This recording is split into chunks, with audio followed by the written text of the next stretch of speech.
one and all, and listen to tales of excitement and adventure. Tales of daring heroes, savage monsters, and bards who just couldn't keep it in their pants. Tales of friendship, nobility, drunken foolishness, and unforgettable fun. These are tales of role-playing games, fair listeners, and this is Rollin' Bones. My name is Ryan Howard, and I shall be your guide.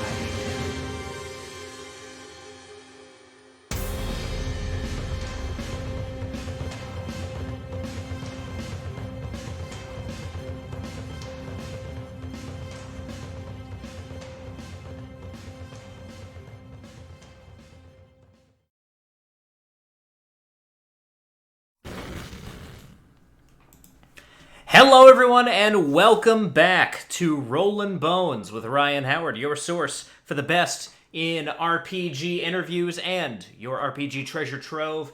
I'm Ryan Howard, your host and king of the Boneheads, and joining us this evening, this is the second take at doing this, so hopefully our guest's audio is working at this point.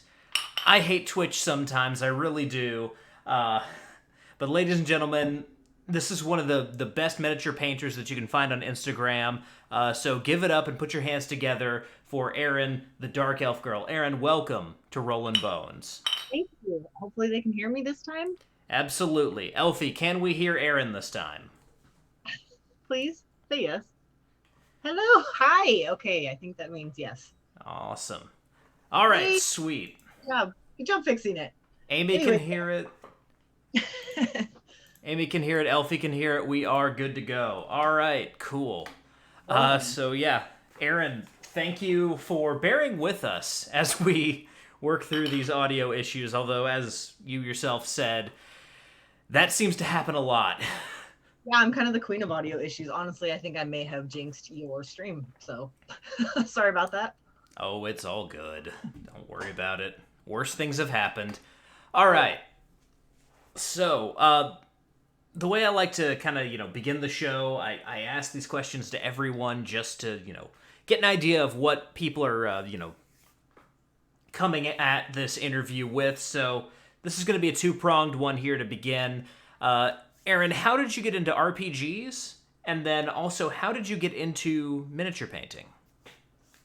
I mean, if you want to go way back to how I got into RPGs, I would say because I was raised on Lord of the Rings. All right, so that's like the beginning of my fantasy stuff. And then my dad and I used to play Heroes Quest, the board game, a lot, and that got me super into it. And then my last job, I had some coworkers who played D&D, and I also have like a side thing where I've always been into art and crafting and stuff, and I like to make miniatures, like miniature towns and stuff. So about the same time as I meet these people who invite me to play D&D, I started making terrain for them. And then one of them got me into like the miniature painting side. And then that took over the terrain. And yeah, this is history. Oh, and by the way, this is all only about 3 years ago. Gotcha. So you and I have been at miniature painting about the same length of time then.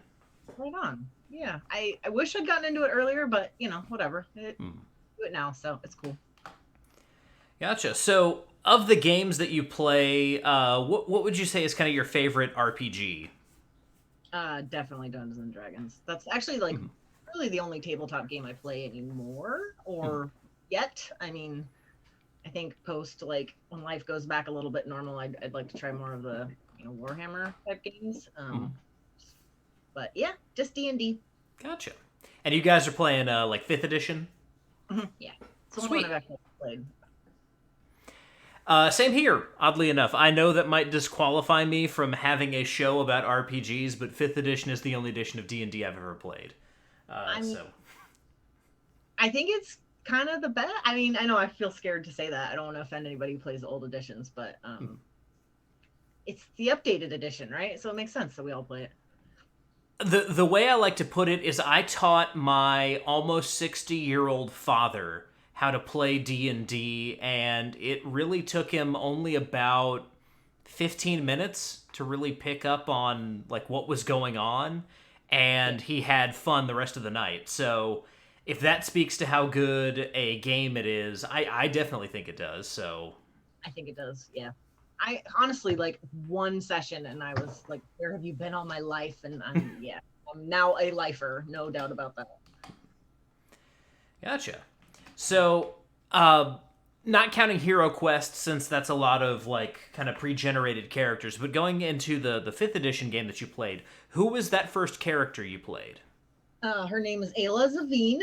She is my dark elf ranger, Beastmaster. So she has her wolf companion, and to this day she's still my favorite. And I've played her in other campaigns too.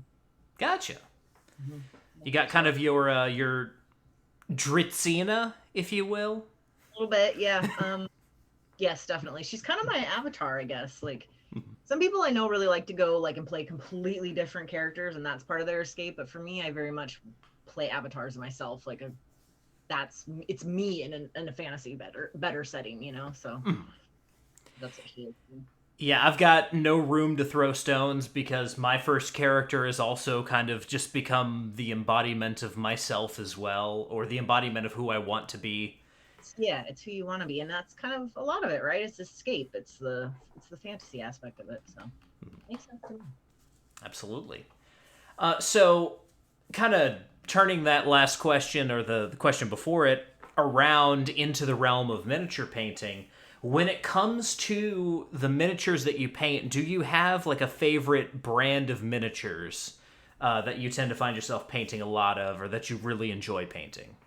I think I have it's a kind of a two-part answer. I started with Reaper miniatures. I originally was painting Bones minis, which I think are great for like beginner painters because they're really cheap and they have a million different ones.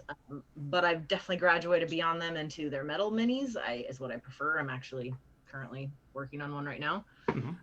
But as far as like my favorite sculpts and minis it's Artisan Guild. They're all 3D prints. They're kind of how I feel like I leveled up as a painter when I started painting them. So, Gotcha. Absolutely, yeah. I'm a huge Reaper fan here as well. I've got a crap ton of their metal stuff. All of my minis that are painted, I keep over here to my left. I turn the camera, but sometimes the camera freezes when I move it. So we're gonna keep that camera right where it is right now. Don't jinx anything. But yeah, I definitely feel you on Reaper, and anyone who is looking to get into miniature painting, definitely that's a good place to begin.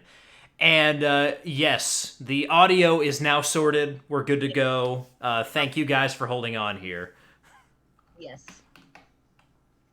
Yeah, no, Reapers are perfect because especially if you're into like D&D kind of RPGs because they're designed for that. Like their whole line is based around, characters that you would different classes and like NPCs and all that stuff. So they're just perfect. Gotcha. Now, you've talked a little bit about the kind of characters that you like to play. If you had to describe your play style or what you kind of like to get out of playing RPGs, how would you describe that? Oh my. It's the escape. Honestly, it's getting to play somebody like a lot cooler in a much cooler world. That's my main thing. As far as like how my actual play style, I definitely am somebody who is like 60-40 combat to RPG, like role playing. RP is not really my strong. I do get very much into character. I just don't act out the character very well, if that makes sense. Like I'm not an actor, but I can get my head in the right place. I don't know, it's just the escape. It's the co-op of it, like the cooperative aspect of those kind of games, working together to have a goal and bonding like in person, but then also having your characters bond is really cool. I don't know if that answered your question, but yeah, absolutely. And this question can be kind of difficult for some people because there's a lot of good memories associated with gaming. But if you had to pick a fondest RPG memory, what would that be? Oh man, I don't know. I think I might go back to Heroes Quest. Just in playing that with my dad. It's really fond memories. I'm grateful that he got me into this kind of thing. So I may not have ever like I think that really changed how I viewed all games. Like, forget Monopoly and Sorry. After you play that, you're like, I'm not going back to that dumb shit. So, yeah, he was just really fun to play with. So. Yeah, I will definitely speak to the reality of all other like board games being ruined after you play a tabletop game, a skirmish game, anything like that. Yeah, it's just so much better. It's just so much better. No offense to the other kinds of games, they're just completely different. They're just different. Yeah. Now, I know that, you sounds like you mostly play with friends and people you know, so it might not be the case, but, sometimes when we get to the table, we're playing with people who we just don't really mesh with, and kind of the worst behaved people of that category, we have this term, that guy, for. So, Aaron, do you have a that guy story? Yeah, well, yeah. So originally, the group I played with, it was the same group of people, but we played in 3 different campaigns, all homebrew, by the way. So one of the guys who was a DM, his style of DMing really didn't mesh with me, but as a player, in the other campaigns, he was fine. But it was just weird to switch between DMs because he was such a rules lawyer, and just not fun, and he would kind of just shut you down and argue, but then in the next campaign with a different DM, he'd be doing all the loosey goosey rule of cool shit himself. And it was like, what? So that was and then a recent campaign online, so it was with people I had never met before. So that's always I really didn't know how I would mesh with any of them. There was a guy who just kind of dominated the whole time. It was his show, we were just players in his show. So that's my that guy story. Yeah, that's always a weird situation. I've not encountered it, because mostly I find people who are very strict on the rules as GMs also try to keep it within the rules as players. But yeah, I mean, someone to be a rules hypocrite in that way, I can imagine that being super annoying. It was hard to work with because it was it was just hard to deal with, and I was not a GM/DM in any of the games, so it wasn't I'm just the same in all of them, just trying to stick with who. Oh right, I'm under this set of rules now. That's right. Okay. Fine. Now I have noticed there's kind of a you want to stick to the rules thing with first time GMs. Do you know if it was his first time running a game? No, I actually was lucky enough to be playing with a group of seasoned players, so to have 3 different people that have played for a really long time that are all DMs was really nice. But I didn't dislike the guy. It was just a very hard adjustment to be making with somebody on a regular basis. So gotcha. Yeah. So this is the last of these introductory questions, and I will warn you, this is one that flummoxes a lot of people. And I'll tell you, the answer can be as philosophical or as sophomoric as you want it to be. If you could put anything on a t-shirt, what would it be? Currently, I just want a Baby Cthulhu t-shirt. I think they make those. I want the right one. I'm actually designing, because I have a thing with painting Baby Cthulhu. He's kind of one of my things. So I want one of my Baby Cthulhus I painted on a t-shirt, which I could do. I just haven't done it yet. So I guess that is the most random question or answer, but there you go. Not actually the most random answer. I had one of my very close friends come on and say that he would put a fully functioning koi pond on a t-shirt because I said anything. So I'm having an interesting time trying to visualize this. Yeah. I dig it. People have taken the rules of that question and broken the laws of physics multiple times, so... Oh, shit. I didn't know we could be that, I want, a portal or something on my t-shirt. A portal to another cooler world. I could be that random. Yeah, screw Baby Cthulhu. And then Turbidius and Amy in chat here are assuring everyone that you actually own all of the t-shirts, so... Yeah. Yeah, I admittedly own over 100 of them, so... Are you also a t-shirt collector? Yes. Actually, I mean, that's the other thing I share on my Instagram. That's kind of it. It's t-shirts and minis. So I share bird shirts, and yeah, that's kind of what I do. I find myself in a similar place. I specifically, I am the General Grievous of black t-shirts with white print. Okay. All right. Yeah, most of mine are black just because black is easy. Yeah. I like it. But yeah, no, I call them nerd shirts because it's like pretty any nerddom potentially is open to be worn by me. Yeah. And jeans. Oh yeah, he says that. Yeah, I hoard jeans too. Shh, that's neither here nor there. And Converse. Fuck. Yes, I collect things. Okay, I'm a collector. Leave me alone. Aren't all mini painters collectors? Yes. That the only one who isn't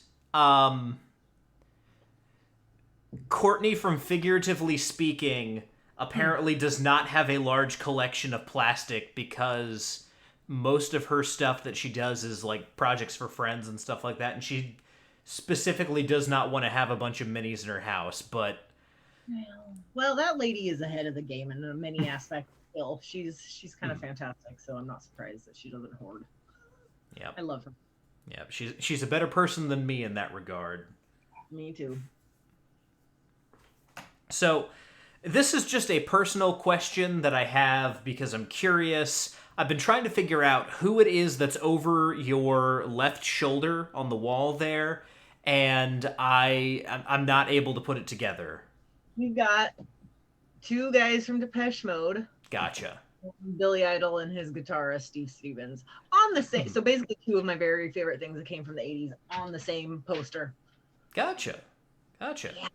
Billy Idol's the love of my life. So I am a Billy Idol fan. Okay, then we'll be friends. Yes, cool. Absolutely. I will even defend songs from Cyberpunk and the whole concept of Cyberpunk. Yeah, that's not easy. I feel like he was ahead of time a little bit with that. Mm-hmm. Look at now how popular Cyberpunk is. Oh, yep. And the other shoulder, by the way, is like Alien Queen. Gotcha. Yeah. Because those really make sense together, I know, but... And Elfie is going to kill me if I don't acknowledge her pun in chat, so yes, ahead of us in many aspects. Yeah, yes, good one. Golf clap. Yes, but I'm married to Elfie, so if I don't acknowledge the jokes that she makes, I hear about it after the show. It was a good joke. I love it. Puns. Yeah. Yep. It was very clever, so hats off, Elfie. So, we've talked about kind of the, how you got into painting and, what miniatures you typically like to paint. When it comes to getting to the point of being comfortable sharing that work with strangers on the internet, what was it that made you kind of, break into that side of things and think, these are to the point where I want to kind of, share them with the broader world? What brought you to kind of that conclusion? Honestly, it was just wanting to share something I've been up to. I got on Instagram originally because my tattoo artist was sharing my stuff on there. I was like, oh, I should check it out, and then I don't know, I just started sharing random stuff, and it was like, oh, I've been painting minis lately. Here's some of the crap I've done. And then eventually, like, most of my followers ended up being like miniature people, and that's kind of, so it sort of just took over the account because that, and as I also became more and more obsessed with it, it was sort of just went together, so. Yeah, I mean, that's one of the things that I really have to give props to the community on Instagram as someone who's at kind of the back edge of that community. Everyone is super nice, at least in my experience. Everyone's tight, knows each other, or at least follows each other, and everyone's super good about, encouraging people in the work that they're doing, and just like shouting each other out when they see something that's particularly cool or when they're being supportive. And that's really one of the more positive experiences I've had on the internet is with the Instagram miniature painting community. 100% yes. It's the best community I've actually ever been a part of, I think. And then completely unexpected, and it's become a massive part of my life. I've made some really close friendships, and a few of them are in the chat right now. And yeah, everybody's just really, there's always going to be bad eggs, but overall, yeah, it's an incredibly supportive and encouraging community. There's always somebody there who can help you with your personal life, your painting, just kind of all around. It's a great community. And there's always people who are working on something that you think is awesome and inevitably end up trying to either replicate or steal. Yeah, absolutely. I mean, we all inspire each other and find inspiration in each other. So, yeah. Yeah, like one of the best interactions I've had, and I talk about him all the time because he's great. He's been on the show before. But when I first started seeing Epic Duck's work, Mike from Epic Duck, when he would post his comic style miniatures, at that time I was getting into Marvel Crisis Protocol and backing a couple Kickstarters that were related to comic books, and miniatures were coming in.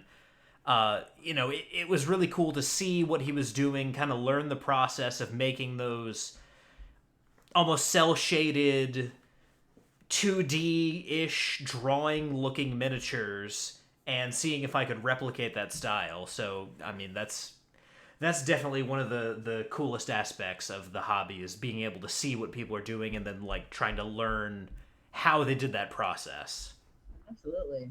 I mean, and there's so many tutorials. I mean, beyond just like you trying to figure it out on your own, if you were to ask him, I'm sure he'd be happy. Like, everybody's always happy to share. And then plus there's just a million tutorials out there. So, yeah, it's cool. Yeah, absolutely. Now, when it comes to paint, I find this can be a somewhat controversial area. There are a lot of people who swear up and down by certain paints, and a lot of people who think certain paints are cheating. So when it comes to your paints, what kind of tools do you like to have in your arsenal on hand, just for any kind of project you're working on? Well, my main bulk of paints are Vallejo Game Color, just because I think, honestly, it was just because the person who got me into painting, that's what they had. And so it made sense that when I went to buy my own set, I bought that. I think I love them. I know they're not perfect, but I don't think any line is perfect. But for like cost and variety and stuff, I think they're great. But then, yes, I also use Citadel's contrast paints, which cheating. No, just another tool. Like you said, I think they're amazing. I use them for all sorts of things, and I'm constantly finding new uses for them. I think they're fantastic. Yeah. Yeah. Yeah, absolutely. And I know, like, we as miniature painters can get precious about, like, the amount of time we spend on one miniature, making everything look right. And the people who are kind of naysayers about contrast paints, I don't think they realize it was intended for people who actually play Warhammer and don't necessarily paint. So it's just a tool for them to get something on the table fast. Absolutely. Well, yeah, I think there's kind of three it's like a Venn diagram, right? There's people who paint just simply because they like to paint. There's people who play and they need to have painted minis, but then there's people who like to paint and play and need painted minis. So yeah, like if you just got to get your stuff painted and you don't want to pay someone else, contrast's great for that. But no, I use them more for like glazing and shading and I mean, really, it's totally worth playing with them. Like, I would never strictly just paint a mini with them. They're more like one of the things I use on a mini. So. Well, yeah, and I found again, I got them for Christmas from a couple different people, and the reason I got them was to kind of use them in different contexts, whether it's to help me build a base or you said, glazing and shading and stuff like that. They're very good for that. But just by themselves, I feel like the color ends up being very kind of watery and translucent, and it's not great for a final product. I wouldn't feel comfortable putting something that I just use contrast paints on Instagram and being like, look. No, yeah, and it's again, no, it's not really cheating, right? It's just not the kind of painting you want to produce. Yeah. So yeah, I don't like this idea that anything is cheating because like Yeah. I don't know. Then there's like the airbrush, which is a whole other thing, which I just bought and haven't gotten into yet at all. So I never thought that I would need or want an airbrush, and then this holiday season I decided to ask for an airbrush, and now I love that thing and use it all the time. So, well, yeah, welcome to the cult. thank you. I have barely tried it at all. I think the learning curve is definitely slowing me down, but I know eventually I'll tackle it. And I have a big dragon coming. I've never painted a dragon before, and that's coming, and I want to like do it use my airbrush a lot on that. So Mhm. yeah. Yeah. And yeah, Turbidius in chat here is just kind of explaining for anyone in chat here who's not up on your miniature painting just kind of what contrast paints are good for. Over metallics, I should try that next time I've got something that I He want to kind of tint. really should actually. He's the one who gave me that idea originally, and I did a marine in that style, and it's awesome. I love it. It's so cool. Like just silver metallic, and then whatever color on top is. I mean, I'm sure you could do it with gold too, but yeah, it's pretty sweet. Yeah, absolutely. Yeah. Now, getting back on the topic of the airbrush, one thing that I've found that I really like the airbrush for, the first thing is priming. I've found that especially with zenithal priming, it's a lot better to use the airbrush and airbrush primer than it is to use rattle cans like I was using. So that's kind of where I learned how to use the airbrush, was priming miniatures. All I've been doing. Yeah, that's it. But then the other thing I found it very useful for is any kind of OSL. Mm-hmm. Yep. That's funny. Those are like kind of the two reasons I got it. I kept having primer fails with like rattle can, and I thought the last one I was like, nope, because it was on a commission that I had this fail and it came out all lumpy, and I'm like, this can't happen. Like this is unacceptable. So that and then, yeah, OSL, I'm like, man, that would be so much like cleaner with an airbrush. So it's not that you can't achieve it with a brush. It's just why if you can do Yeah. it. Yeah, the first two times I did OSL, I did it with a brush, and it's a lot easier, and it turns out a lot better with an airbrush. If I put all 4 pictures of OSL that I've done on, I'm pretty sure someone could say, all right, those 2 were with airbrush, and they're a lot better than the other 2, so yeah. I mean, I can't do it yet, but I'll get there. So, again, just kind of along the lines of tools of the trade, another thing that we in the miniature painting community can get a little bit precious about is brushes. Do you have a preferred brush material or brand? What do you like to use when it comes to that stuff? I laugh because I'm one of those. I use totally like nameless, just cheap ass. However, the funny thing is I finally today was about to buy Rosemary and Co. and a set from them, and the only reason I didn't is because like the website wasn't working for me. But tonight I will do it. So interesting time for you to ask me. I listen to like a lot of my friends that are painters, and that's kind of what they suggest. Like good quality, not as expensive as some of them, but. And my main reason is because I just knew I wouldn't take care of them originally. I am kind of cool about that, but I think I personally have leveled up enough as a painter, and I'm tired of like rebuying the crappy ones. It's time. It's time to get some better brushes. Yeah, I mean the best ones that I found, and they're easy to maintain with just the soap brush or the soap. Brush soap. 1 glass of whiskey and I can't talk. It's Artist Arsenal. They have a great line of brushes. What is that website called? It's a Canadian website, but I actually found out from Mike from Epic Duck. Let's see. Game Envy. Game Envy Artist Arsenal 5-piece sable brush set. Game Envy. Maybe after this, will you send me a link or put a link in the chat? Maybe even. Yep. I love. They're all trying to sort out what OSL means. Yes, I like ogre shaving leprechauns. That's hilarious. But just so you guys know, okay, over soaked lint balls. That's gross. But ew, come on, Amy. Object source lighting is what OSL stands for. I should have said that because we do have people who listen to the show who don't paint miniatures. But yes, that's object source lighting.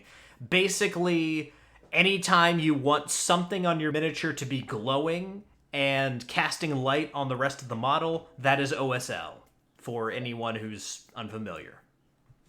Yes, like if your character is carrying a torch, you would light them up like there's actually light on them. Mm-hmm.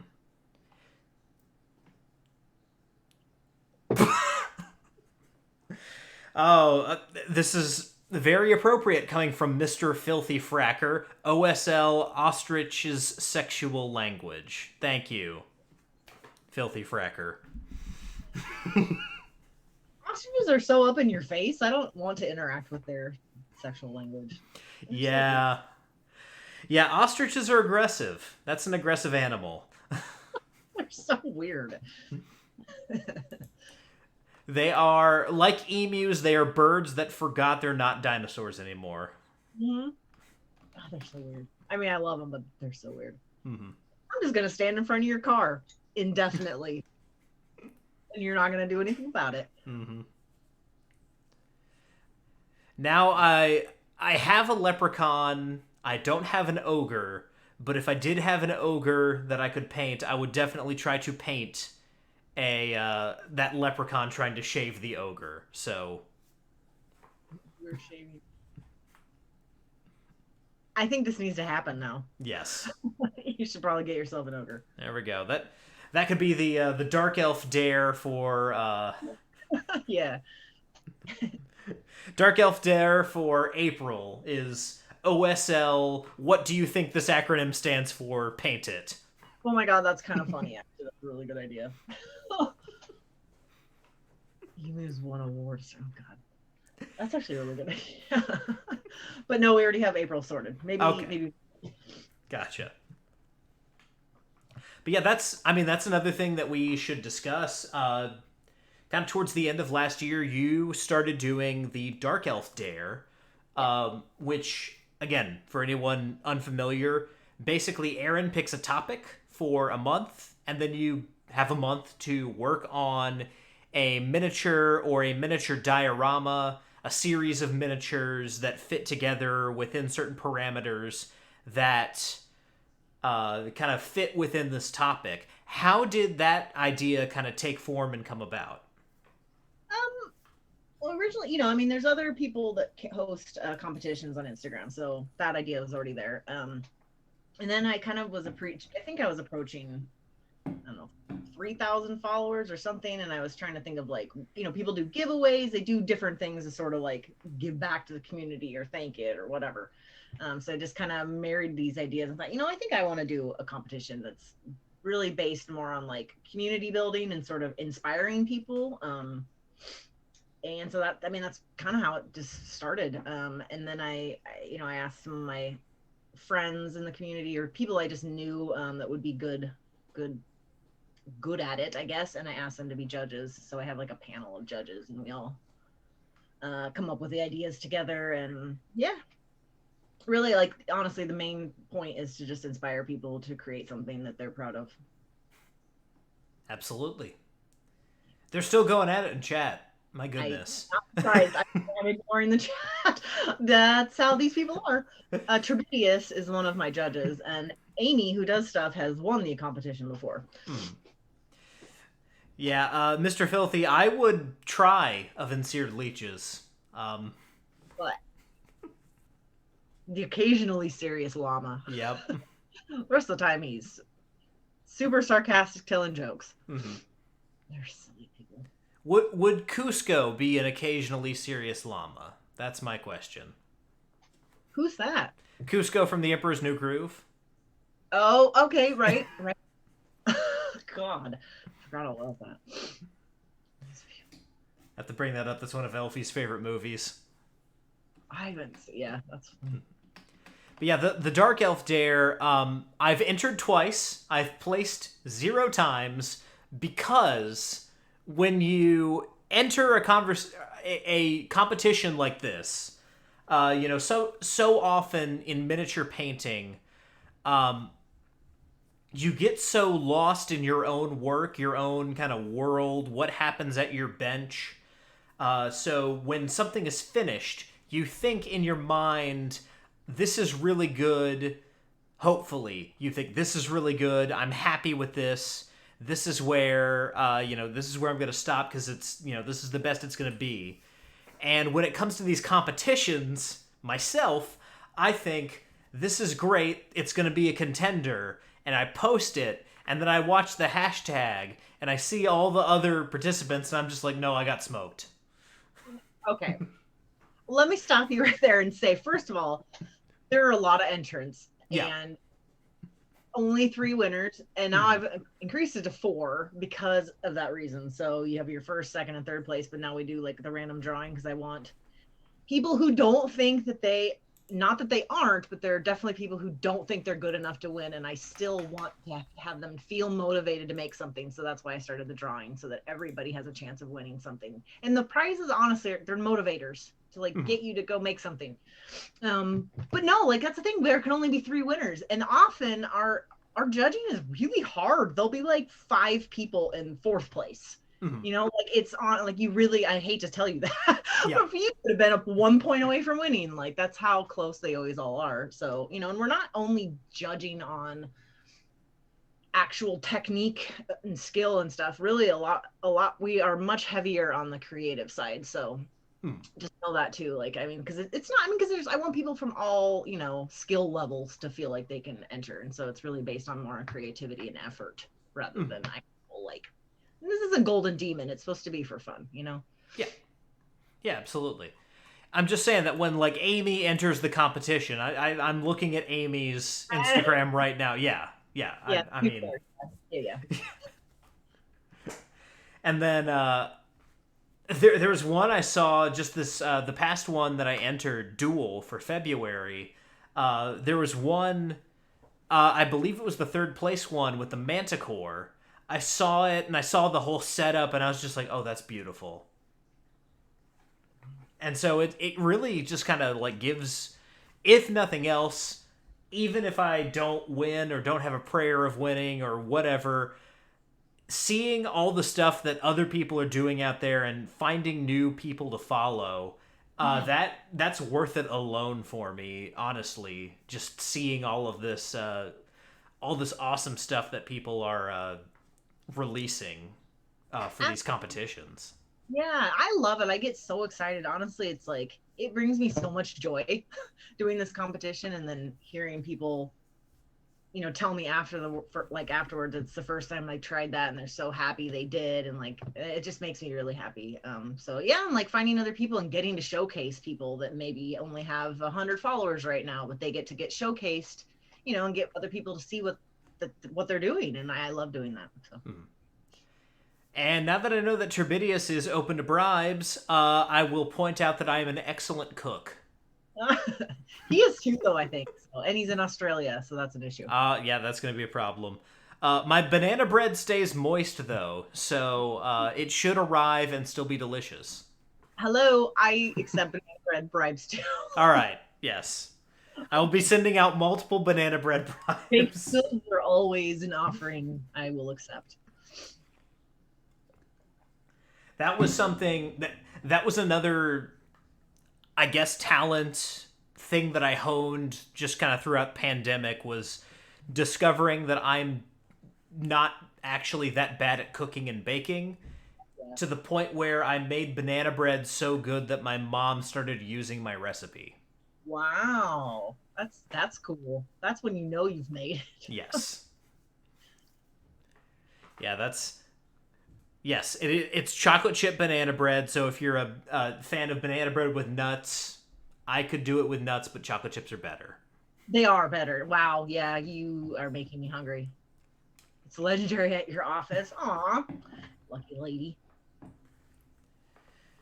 Yeah, they don't know much about me at Elfie's workspace except every now and then something will show up, Mhm. like biscuits or cinnamon rolls, banana bread, something that I made that she has in her lunch, and they'll just be like, "What is that?" And she'll be like, "Oh, the husband made it," Aw, that's nice.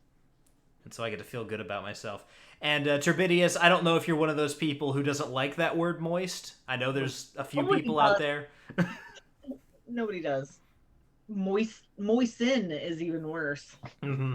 Yes, Yep. But but it's yeah, the proper word here. What are you gonna say? It's wet? Like, yeah, I mean, there's no word. My bread is quite wet. No.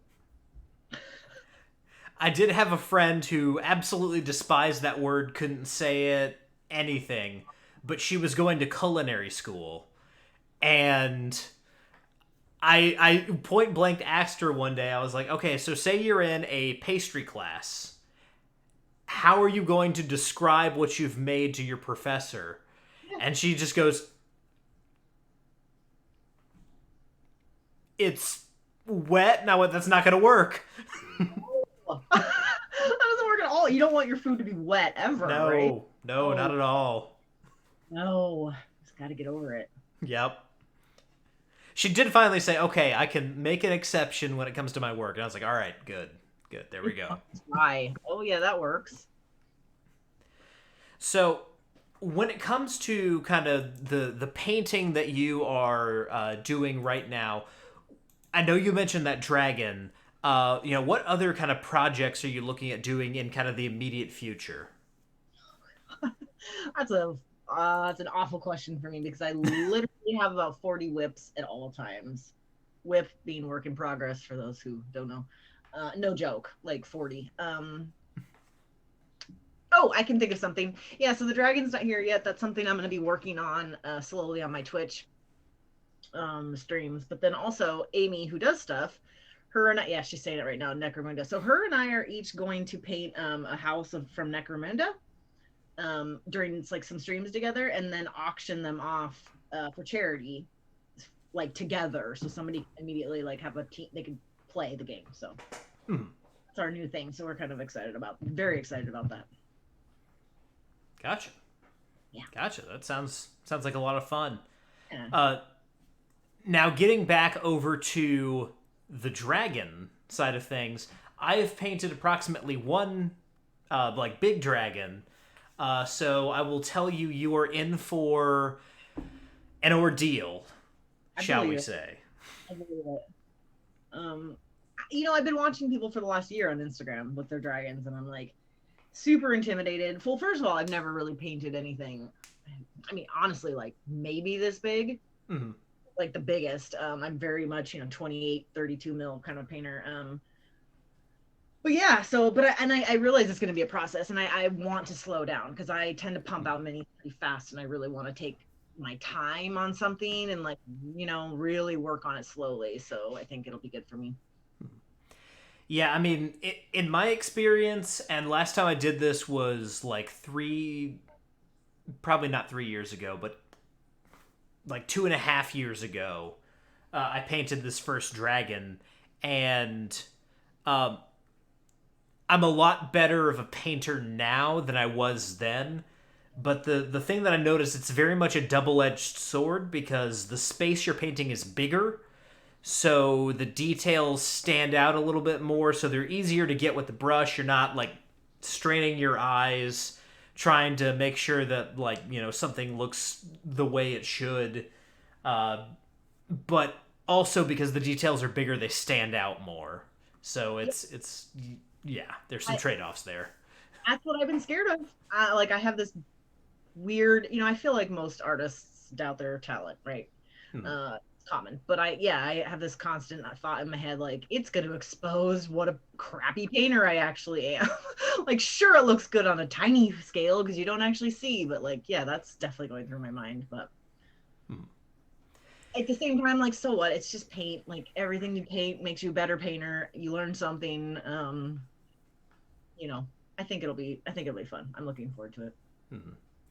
Yeah, as long as you don't scroll past a certain point on your Instagram page, then yeah, that's a perfectly great mindset to have because, if you scroll past that certain point, you get to those miniatures you painted a while back. I know I do this all the time. I scroll down too far and I'm like, oh, I put that online. Why?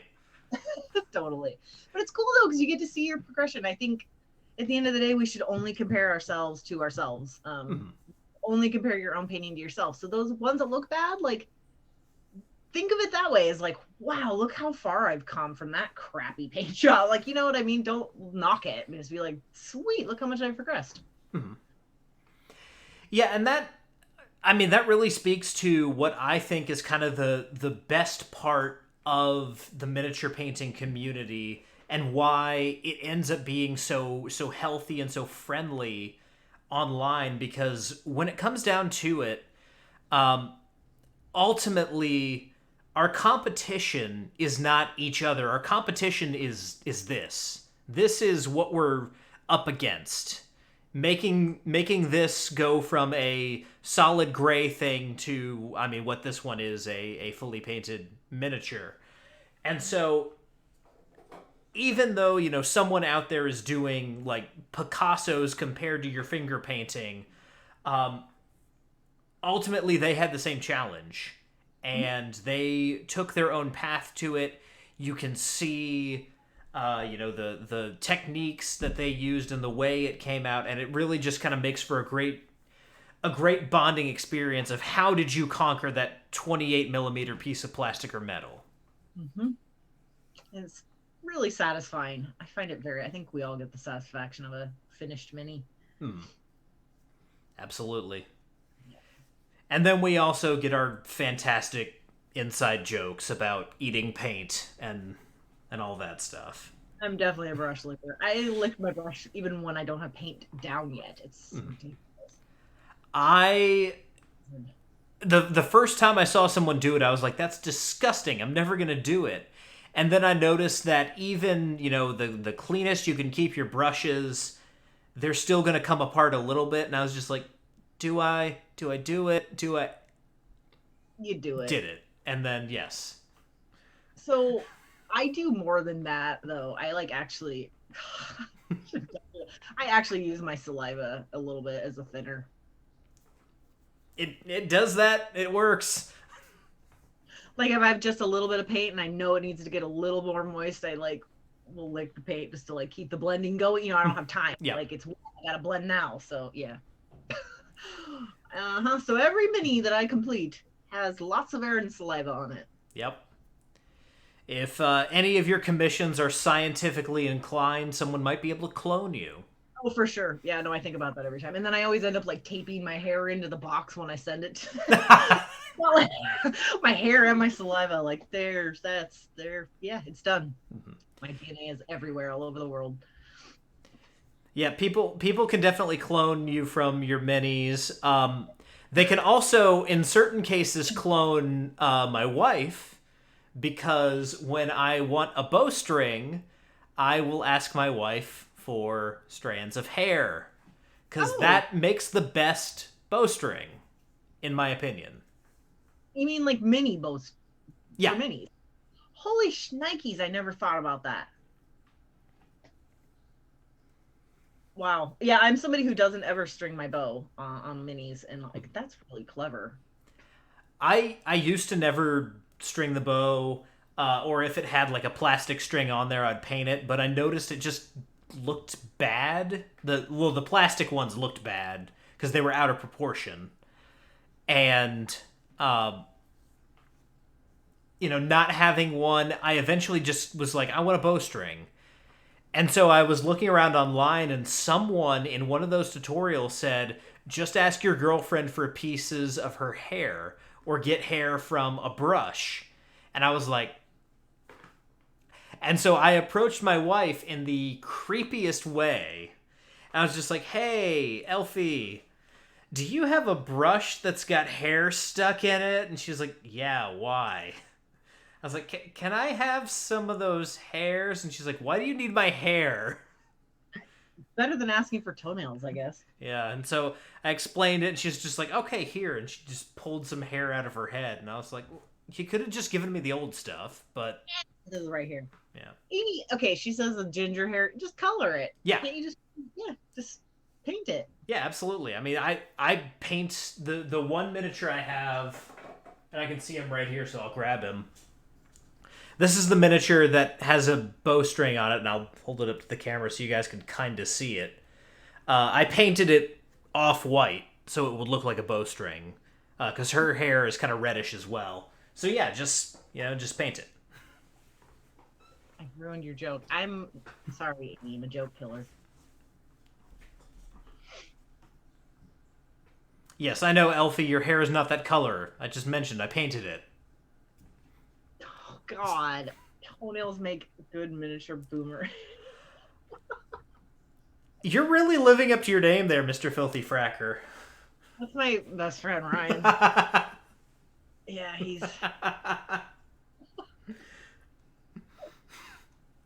Oh, it is like the right side of my head. I'm like, yes, that would work.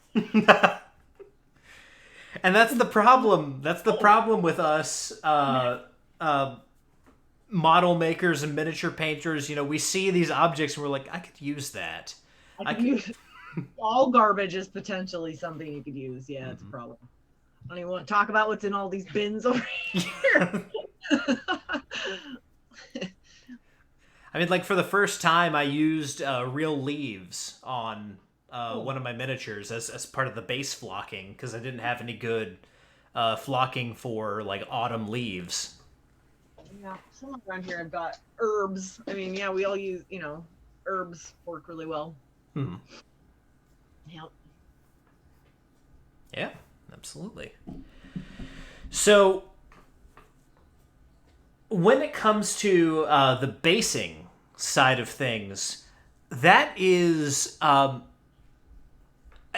find that kind of the new frontier that I'm trying to, if not conquer, at least get like a lean-to set up on. I feel like this is an aspect of miniature painting that a lot of people don't think about, and then when they try to do it, it becomes a nightmare for them. How did you kind of first approach that, and what's your approach when it comes to making bases for the miniatures that you paint? Kind of a multi-part answer. So I think if you're just planning on using it on the tabletop, I think a plain base is fine. So I initially started with plain black bases too. And I still sort of lean that way as far as like D&D goes, because you could be in any scenario. It's weird to have a grass base when you're in snow, whatever, or vice versa. Like, just so a plain base kind of fits in everywhere.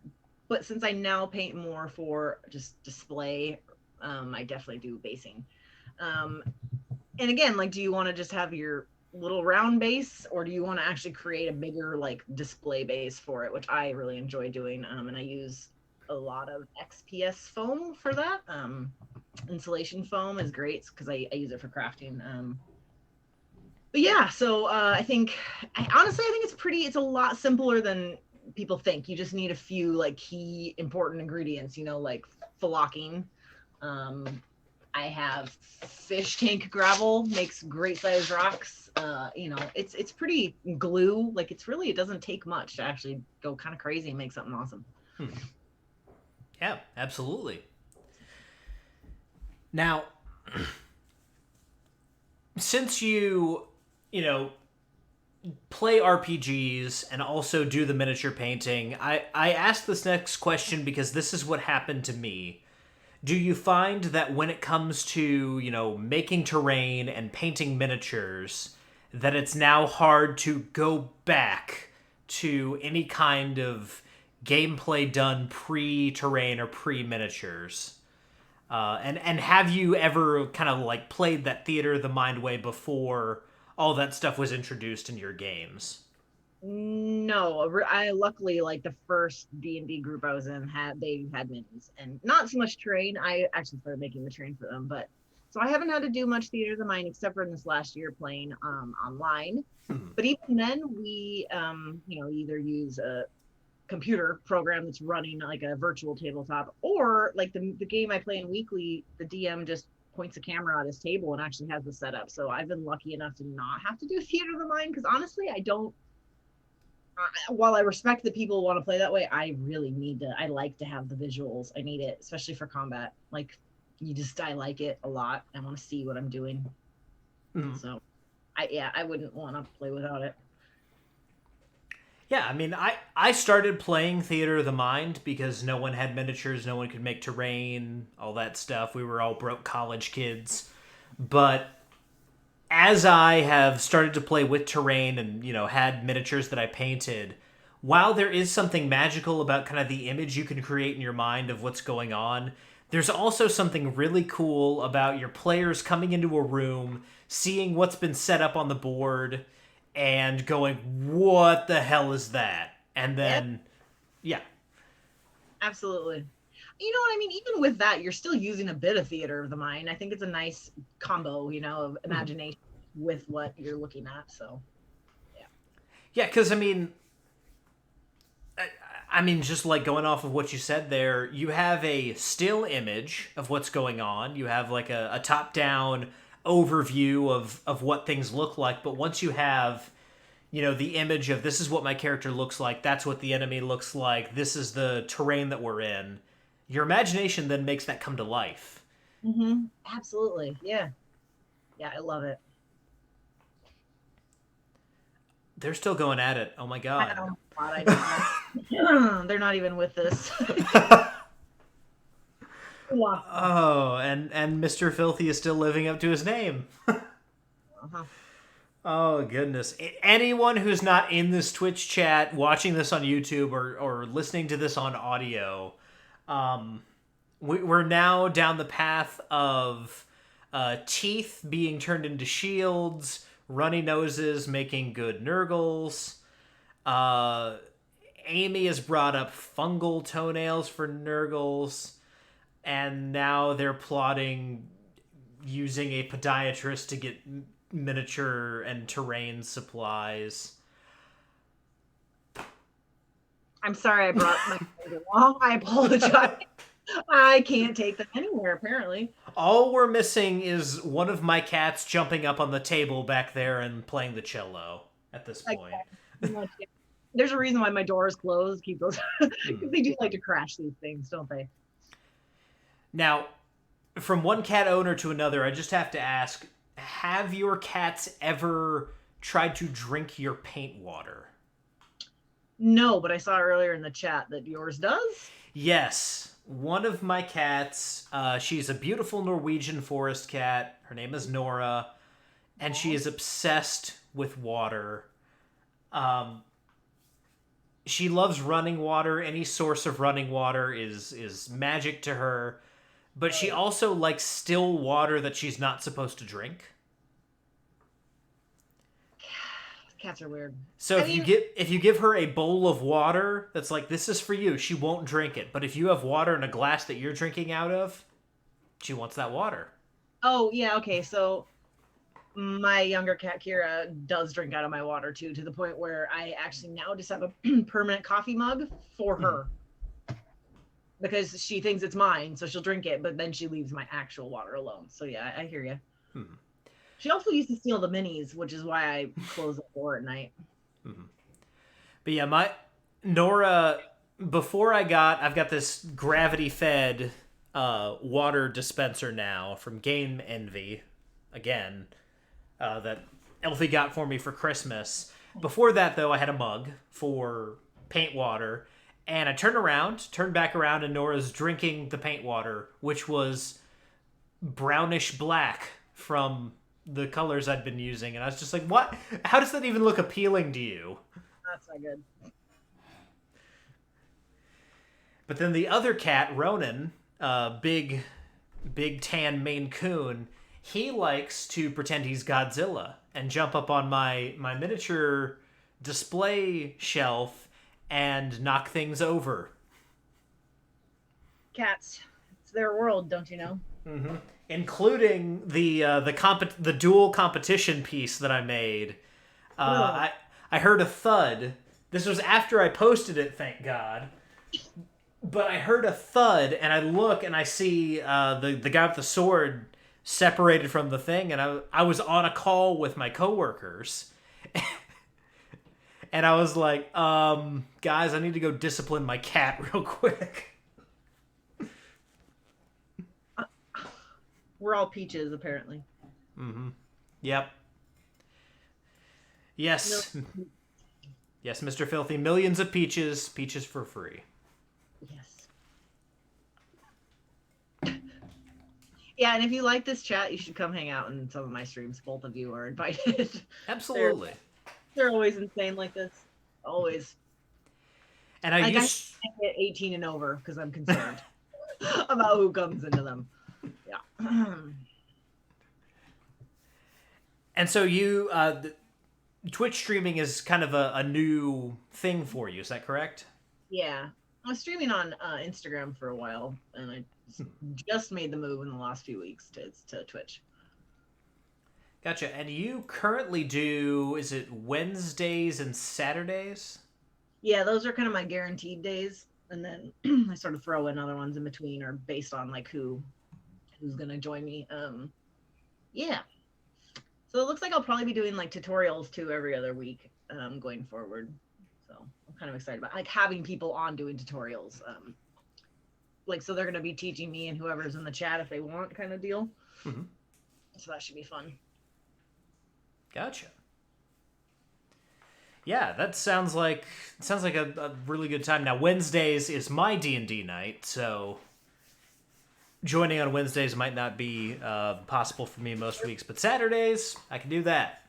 Yeah, I actually, ironically, most of the people I interact with are from the UK, so I usually stream at like 12 p.m. Pacific Standard Time, so that they're still awake. Because like right now they're all asleep, right? So we're missing out on that. But yeah, so you might still be able to. So it's like what, 2 or 3 o'clock your guys' time that I usually stream. So I would prefer to stream later, but like I said, they're all, it's like 7 or 8 p.m. for them when I'm streaming. So they're avocado. Now, what the hell's happening down there? They are saying that they're not peaches, and they're trying to figure out what a step above a peach would be. I would say avocados is a step above. Elfie would not agree with that. I love avocados. She doesn't, so... Cherries are the best fruit, so... Okay. Are you guys, they're Bing cherries. That's what I call them. Yep. Bunch of cherries. Bunch of cherries up in here. Heart of stone. The cherries have a heart of stone, too, so there you go. Yeah. They're the pits. Mm-hmm. You're a real pit, Amy. It's like I saw, Elfie showed me this meme one time. Someone said, I love avocados, but when I cut them open, I keep getting the same prize. I've gotten the wooden ball every single time. Can we get something new in there? That's pretty cute. I used to hate them too, but I love them so much now. And you're talking about the real cherries, or are you like one of the maraschino cherry people? No, real cherry. Maraschino. Gotcha. No, like a fresh Bing cherry, like right off I actually have a cherry tree. If the birds don't get to them first, I'm always happy. Once a short season, I'm happy. Are those starting to blossom right now? Is that kind of like, is the weather permitting that where you are right now? It's not quite yet here. It'll be another couple weeks, but yeah. Gotcha. Because the cherry trees that we have planted around here, I'm in Nashville, Tennessee. We've got some blossoms that are starting to come out now. Yeah, me too. Just not those specific ones, but yeah, us too. I've been in Nashville. Gotcha. Yeah. Did you enjoy your time? Yes and no. I used to be a semi-truck driver, weirdly enough, and so that was why I was there. So it wasn't like I was there as a tourist or visiting family. It was work, but yeah. Gotcha. So you weren't on Broadway going to all the different bars? No, unfortunately, no. Yeah, that's the Nashville experience. So if you don't like that, you won't like Nashville. If you don't like hearing a whole bunch of loud live music all at the same time, you won't like Nashville. But if you do like that, You love it's it. your place. Yeah, no, I would go back. I just, like I said, it was for that reason. But from what I saw, I dug it. Unfortunately, Graceland was closed that day. Hmm. Are you a big Elvis fan? No, but it's still like, I'm sorry, you don't go there without visiting it. You know, we were like right down the street too, where we were like park camped out, I guess. Anyways, yeah, I'll have to go back sometime. Yeah. Yeah, I haven't even been to Memphis, so like Graceland, haven't been there yet. I am a huge Elvis fan, so Oh wow. Yeah, because I mean, we went through both, and that was kind of my. I was like, I have to go. Anyways, yeah, you should probably go. You're so close compared to me in Oregon. yeah. Yeah, I mean, I've only been in Tennessee for like 2 years, so haven't really gotten the chance to explore the state. But In my mind, you've lived there your whole life, and you haven't been there. And I was like, what? But that's fair. Okay, that's fair. yes, I've been to every tourist attraction in North Carolina, but not in Tennessee. Nice people. Apparently, the Brits like rotten cheese. I think most of Europe does, because the French and their stinky cheese. My gosh. Whew. Well, that's rough. Mm-hmm. And apologies for our British viewers and listeners right now, but whenever I hear Brits and cheese, I just think of Wallace. Oh, Wallace. That's not a bad thing to think of. I love those shorts. Mm-hmm.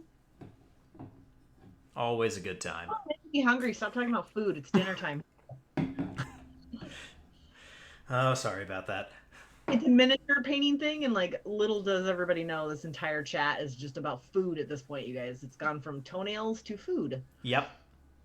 With like no bumps, just went right into it. And yes, Turbidius, Nashville is just west of what would be considered kind of the East Coast, in my opinion. It's due west of North Carolina. North Carolina's a coastal state, so yeah, we're kind of the furthest east end of the West, if you will. And southish. Yep, and yes, we're firmly in the South.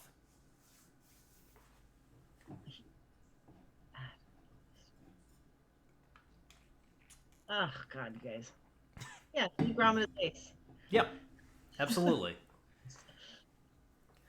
Cool. So, Aaron, thank you so much for kind of, agreeing to come on and doing the show. I know we've taken some weird turns and had some technical issues along the way, but it's been a great time talking to you and getting to hear a little bit about what you do and some of the content that you're putting out. Well, I really appreciate you asking me on, and I had a good time. Absolutely. So what I like to do as we get to the end of the show is just kind of give you the opportunity to plug everything. I know you've got, Twitch, Instagram, all that stuff. So go for that. Go just Yes. Instagram is where I spent most of my time. It's kind of my portfolio, if you will. So dark.elf.girl. And then Twitch is dark elf girl, but like dark_elf_girl. And I'm rather new over there, but I think I'm gonna be here for a while. So definitely come check it out if you like to hobby with other people. My shtick there. And I think that's kind of about. Oh yeah, and then the competition. Honestly, like anybody who wants to join is welcome. It's open to anybody. And you can just find any of that information on my Instagram page. And it actually has its own Instagram page also that you can find the link to, where I showcase the entire competition. So yeah, that's about it. Gotcha. And just real quick, because he brought up my hometown in chat here, I just have to ask Turbidius, are you in Charlotte? What's the connection there to Charlotte that kind of brought Nashville and Charlotte together in your mind? Yeah, he's from Australia, or he lives in Australia. He's from Wales, actually. Gotcha. Because that's just an odd pull, in my opinion. I'm from Charlotte. That's my hometown. So when I hear people talk about it, I'm just like, Charlotte? What? Yeah. But yes, you guys have been great in chat, so anytime you want to come back and talk about toenails and what you think OSL stands for when I'm talking to whoever I'm talking to next, come back on. And everyone talking about oh man. I didn't, yeah.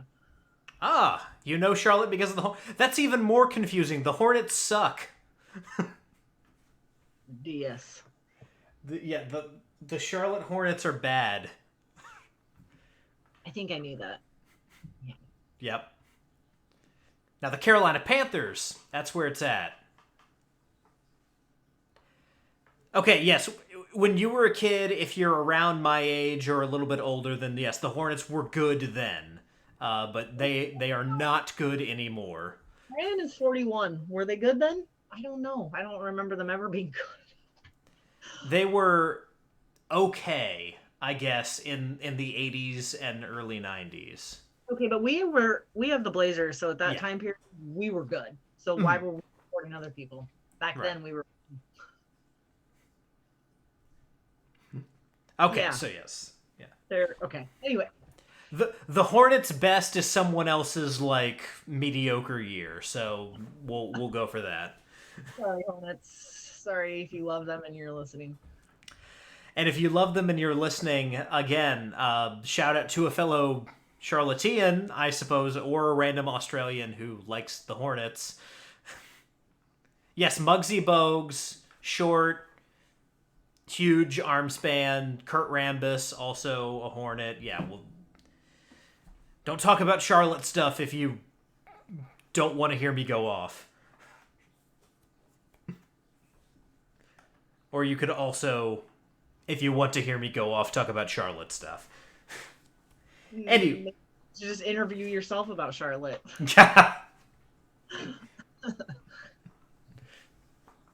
So anyway, guys, coming up this week, closing down here for the benefit of the UK and Australia people who, God knows why you stayed up this late to watch this dumpster fire of a show that I put on. This week on Thursday, we are doing a painting stream, appropriately. I'll be finally, with the technical stuff all figured out, painting Gutterbird from Season 2 of Knights and Nerds.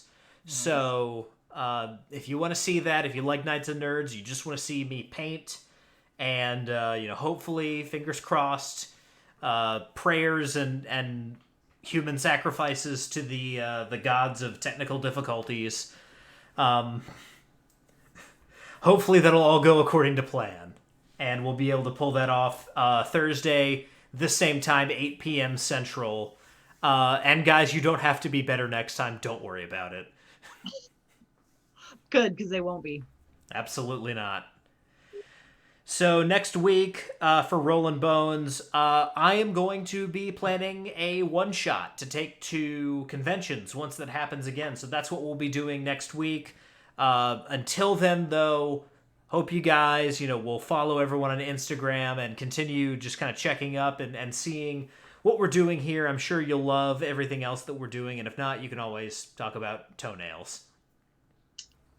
Yeah, there you go. So, until next time, whether you rolled a 1 or a 20, I'm so glad that you rolled your bones with me, Ryan Howard, and I'll see you next time.